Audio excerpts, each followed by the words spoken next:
Let's talk. Giles Brown.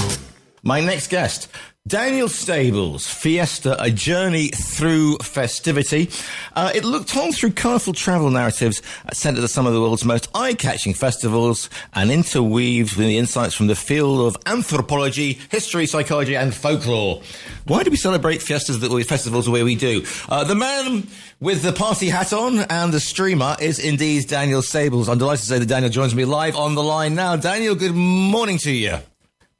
Morning, Giles. How you doing? I'm very well, thank you. Sorry to drag you away from some carnival in Rio or whatever, or some Tomatina festival in Buñol. Whereabouts are you this morning? Which party capital are you in?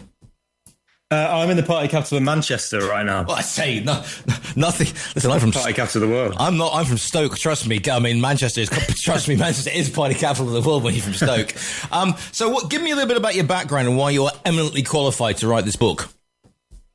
Well, so I've been working as a travel writer for the last sort of 10 years or so. I used to write guidebooks, and then I write articles for the most part. And I've always been. So I've been lucky to, travel all over the world and to find myself often in places where there's a festival going on.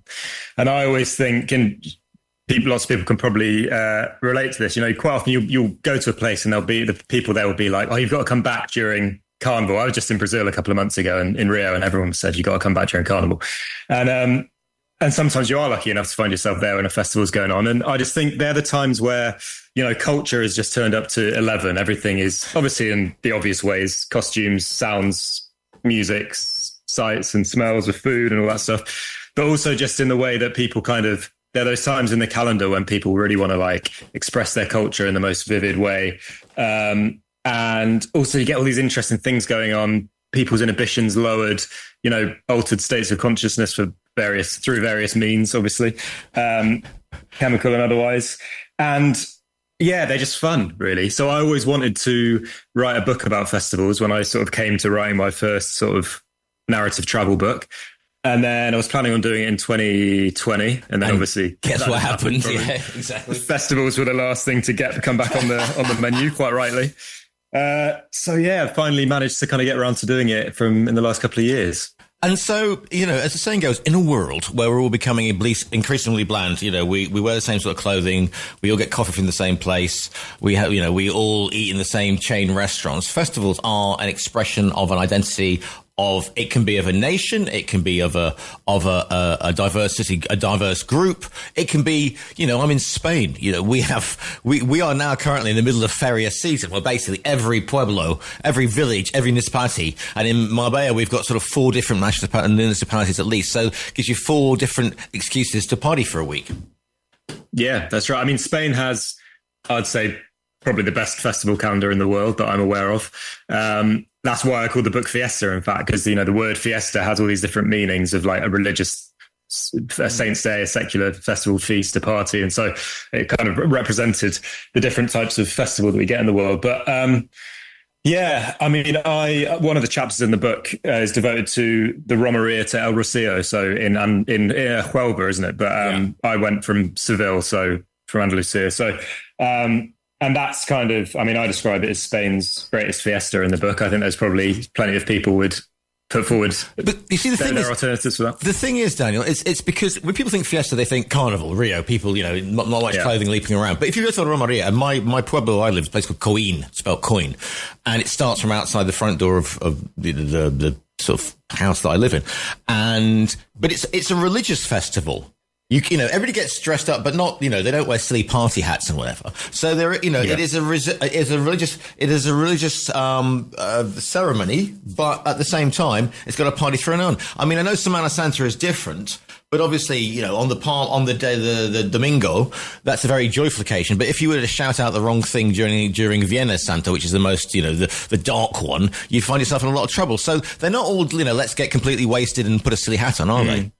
No, they're not. But the reason I included the Romería is because it has this really interesting duality about it, which I think lots of Spanish kind of popular religion expresses a lot of the time as well, which is on the one hand, it's extremely pious and devout, and people are so, overcome with the religious emotion that they're, people in tears a lot of the time and all this stuff. So it's a real religious event. But then on the other hand, it's also a huge party. And it's very, very, I mean, the first thing I heard about the Romeria was I saw it described as a drunken pilgrimage. And that's what made me think I had to see this with my own eyes, to the extent actually where people, I was trying to find someone to be a guide and a translator for me. And lots of companies didn't want to provide one for the Romeria because they were like, it's very, people get very drunk and they, and other things in the church. And there's violence, it culminates with this very violent act when they storm the altar and they seize the statue. If they're like, are you absolutely sure you want to do that? You want to experience this? I was like, I'm like, yeah, that's why I want to experience this. It's like, it sounds like the most kind of heightened event imaginable. And it is, it's amazing. And so, yeah, it has that kind of strength of feeling and that really interesting thing you get with popular religion in Spain, which is where it's almost like the church is kind of like a distraction rather than a thing it's almost like it's the people versus the church in a certain way. Yeah. Because it gets in the way of their mystical experience almost of religion. So yeah, it was an amazing event, the Romeria. I was very, very lucky to join it for a couple of days. Do you cover any of sort of the the Central European? I'm thinking their festivals, because I mean these sort of like the Swiss, for example, or the Dutch or the Belgian. I mean, okay, Dutch. I'll give them a pass on this one, but Belgium, Germany, Switzerland. I mean, they're quite reserved. They're known for their reserve. But come festivals, they like to have a. I mean, I'm a big fan of Krampus. I mean, that's kind of Christmas sort of thing. Yeah. But do you know what I'm saying here? Totally, yeah. I mean, there's not actually any of them particularly covered in depth in the book, but Basel Carnival, for example, I really, really want to go to. That's obviously around Carnival time, so like Mardi Gras sort of time. This is the problem with doing a book like this, is so many of the world's great festivals are in like 1 or 2 weeks in Easter time. But obviously there's amazing ones all throughout the year as well. But Basel Carnival, there's one, I can't remember, one of the carnivals in Belgium, I can't remember where it is, but they wear these mad, like, papier-mâché heads. They look like Frank Sidebottom, if you remember who Frank Sidebottom is. So there's a lot of kind of crazy ones. Yeah, Krampus, you mentioned. I mean, I was in Switzerland last September, and everyone was saying, you got to come back at this certain time of year. And it was during, I think it's during, again, slightly earlier in the winter than carnival time, but they have a thing called the Shagata. I'm probably pronouncing that wrong, but that works for me, mate. I tell you, people wear these crazy like wooden masks and dress. It's kind of like Krampus type vibes, and just like chase people through the streets and chase after them with birch branches and stuff like that. And it's interesting how even in those kind of Northern European cultures, which sometimes we associate with being a bit more sort of reserved, they still, as soon as mask wearing is an interesting one. I devote a whole chapter in the book to it with Venice Carnival, but how people will put on a mask or a costume and then suddenly you're just transported to a different identity, really. Not just outwardly, but actually in terms of people's behaviour, it's really quite.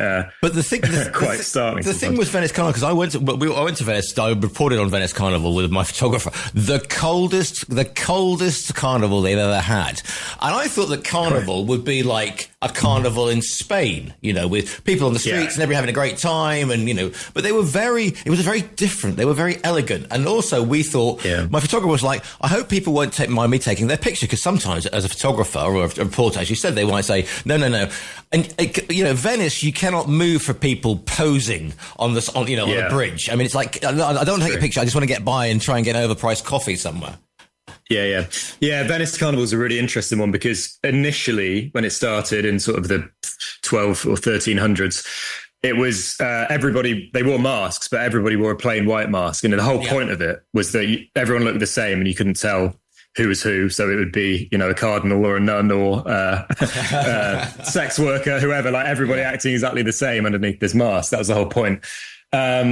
Nowadays, they have a competition for the most beautiful costume and the most beautiful mask. And it's all about this mad, like, peacocking sort of thing. But in certain ways, the kind of motivation is still the same, because it's still, you have these like very elegant soirees in the evening. Some of them, the Doge's Ball costs about €5,000 to get into. So sadly, I couldn't.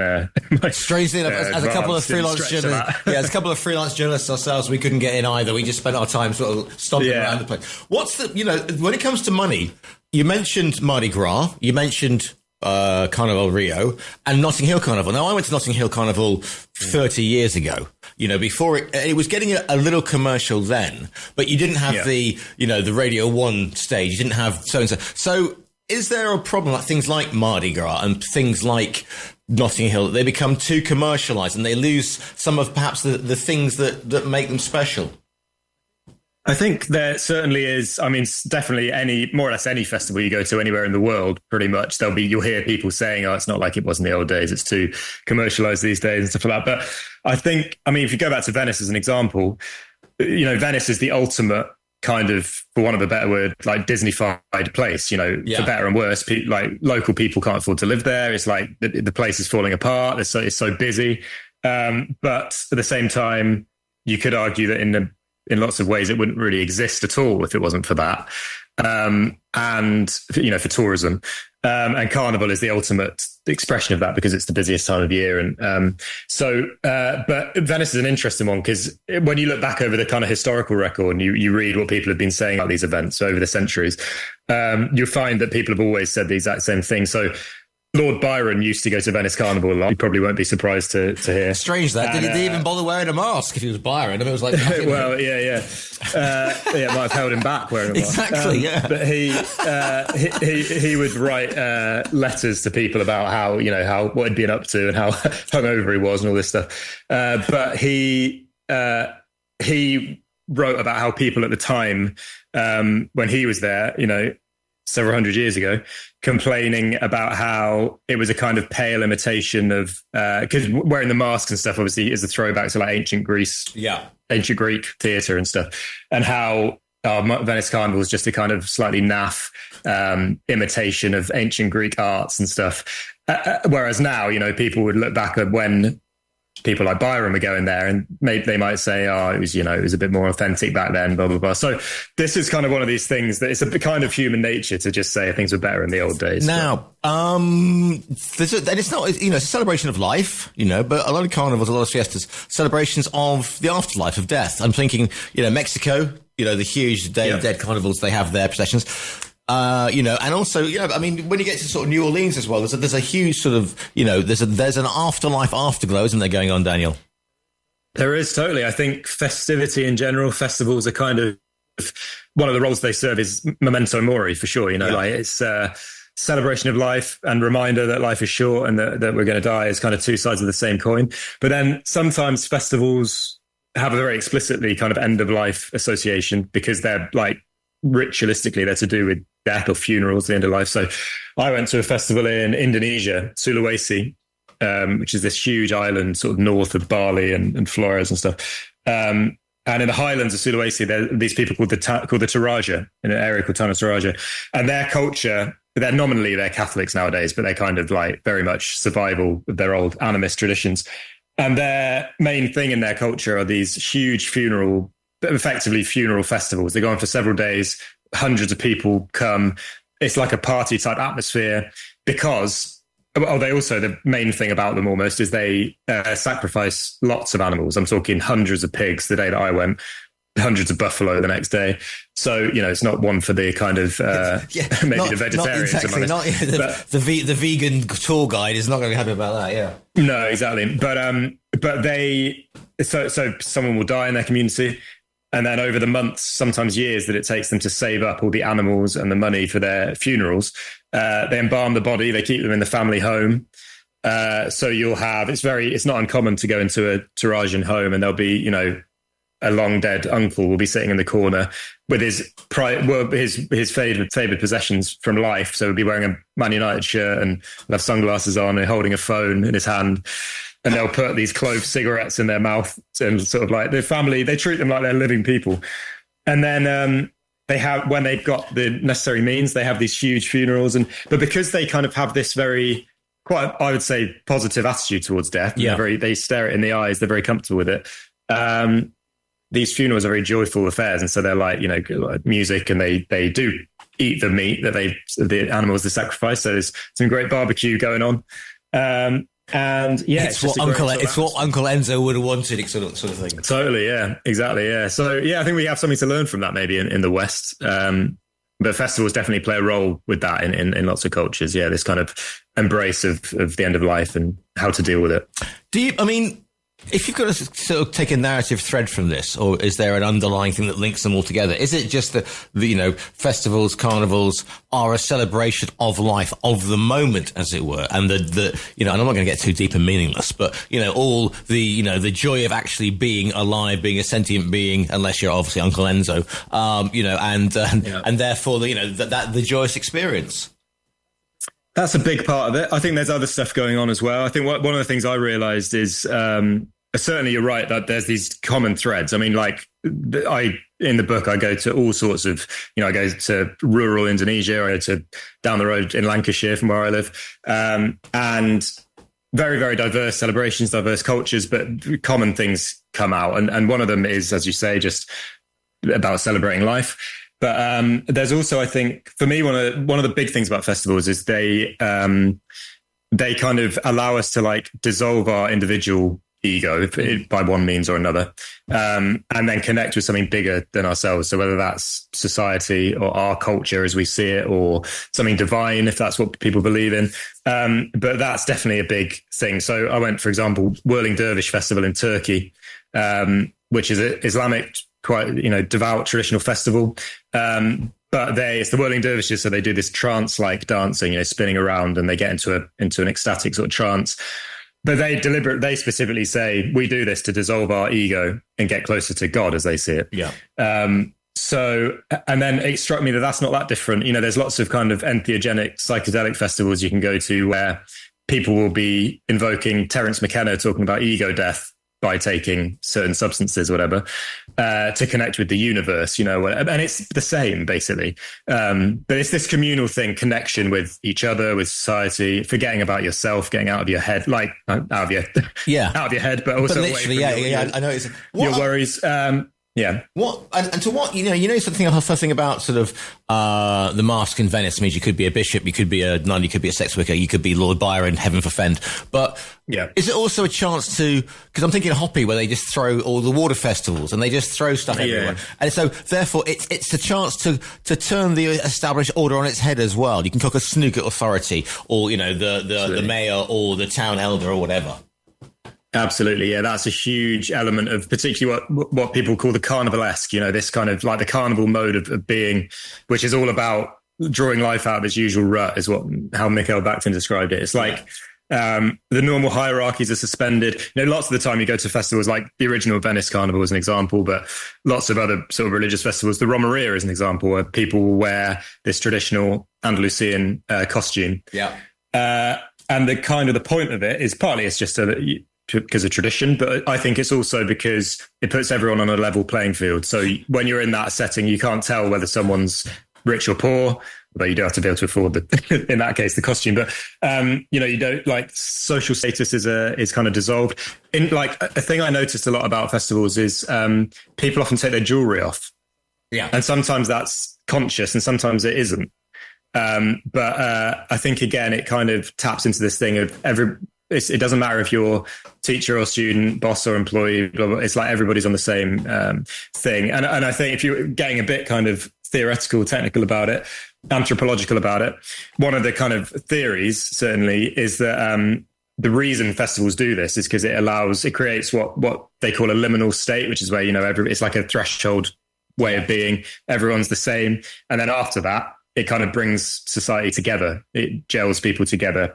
So that's kind of one idea of sort of what purpose they serve. It's interesting you say that about, everybody wears an outfit, a costume, because my first Romeria in Coeen, I stupidly put on a Hawaiian shirt. I will never do that again. But one of the amazing things is you see the women in Andalusia, when they put the flamenco, the trajes or whatever, their outfits, they transform from being the girl at the checkout to these, Andalus goddesses. If you have to pick three, three. I wasn't going to say what's your favourite festival, because I mean that's the. But if you give us three, Daniel, that we should see before we get embalmed.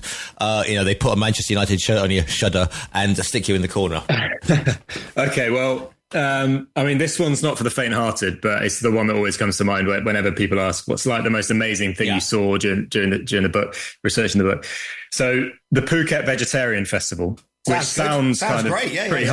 Sounds pretty wholesome. Yeah. Bit of meat-free food, you know. I avoid it like the plague, mate. Go on, tell me more. Yeah. But it's actually a traditional Taoist festival. So it's on the island of Phuket in Thailand. And it's...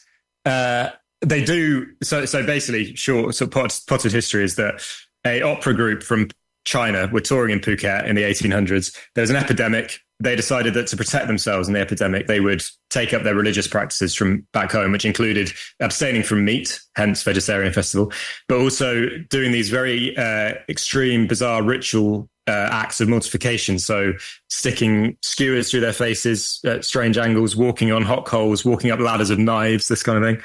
And in this couple of hundred years since, it's got more and more extreme to the point where now, and these people are spirit mediums, they're in a trance and they're kind of wearing these amazing costumes and they process through the Phuket Old Town with skewers through their faces, swords through their faces, daggers, like all sort, like it's crazy. Like, and you're walking along with it in the midst of it. It's a very effective cure for jet lag, I can tell you that. But yeah, it's like very, very intense. Okay. Firecrackers going off all the time and nice meat-free food as well.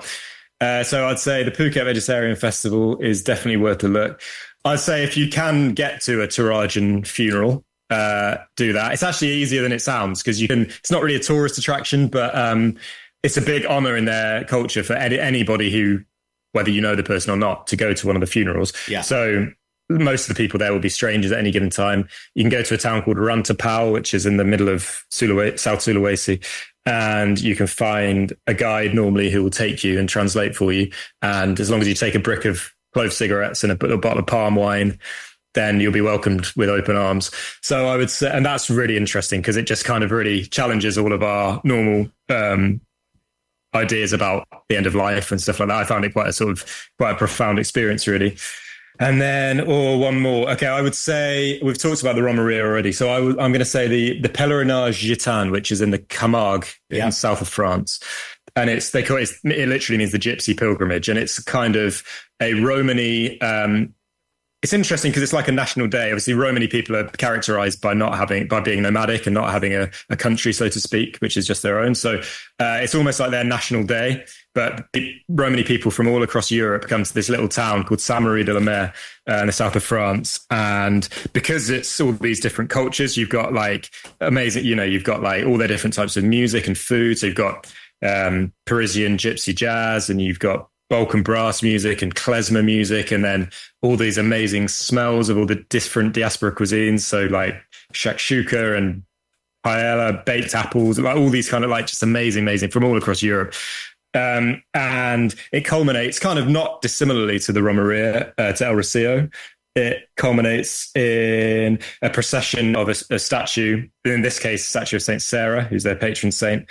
But it's very, very dramatic, all like kind of flamenco interspersed with the liturgy and stuff. And then they carry the statue into the sea, and they're flanked by these white Camargue horses ridden by Camargue cowboys, and it's amazing. It looks like a Napoleonic war painting. Or it's something. An art director's proverbial dream, isn't it? Basically, it really is. Yeah, it really is. And so, I would say that's a very vibrant and fascinating. Now, you're talking about the whole thing about the universe connecting, but I got this morning in the pitch dark and threw on a T-shirt. I just noticed that I'm actually wearing a T-shirt that says Fiesta on it. I know. Wow. How weird is that? And that's the chances. That's my favorite. Yeah, the chances. That's one of my favorite little breakfast bars in Marbella. Serendipity. Yes, there you go. Okay, so the book is called Fiesta: A Journey Through Festivity. Listeners, if you go to the TRE website, click on the virtual bookstore, you'll see a very bright book there. If you click on the book cover, it will find its way winging to you by a well-known distribution company. Now, if people want to find you online and say lovely things to you, Daniel, where should they go? Good question. Social media? They can find me on social media, yeah. Instagram, at Dan Stabs, DANSTABS, on X, Dan Stables. My website, danielstables.co.uk. And I think that'll do. Just give me a Google. Yeah. The book is called Fiesta: A Journey Through Festivity. It's by Dan Stables, speaking to you today. Dan, it's been an absolute pleasure to speak to you this morning. Thanks so much, Giles.